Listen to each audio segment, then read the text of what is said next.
आपण पाहताय प्राध्यापक डॉक्टर मच्छिंद्र सत्य यांचे लोकसंवाद न्यूज.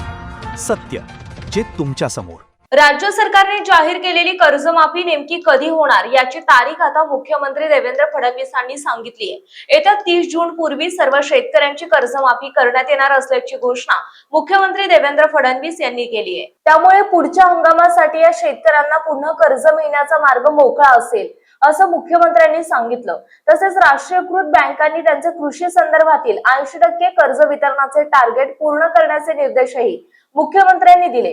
राज्य सरकारने शेतकऱ्यांना कर्जमाफीची योजना जाहीर केली आहे, पण ती नेमकी कधी होणार याची नेमकी माहिती मात्र समोर आली नव्हती.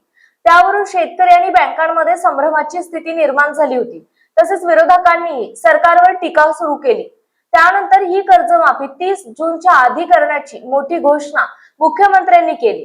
राज्याच्या खरीप हंगामाची पूर्वतयारीची बैठक घेतली. त्याआधी बँकर्स सोबत कर्ज वाटपासंदर्भात बैठक झाली.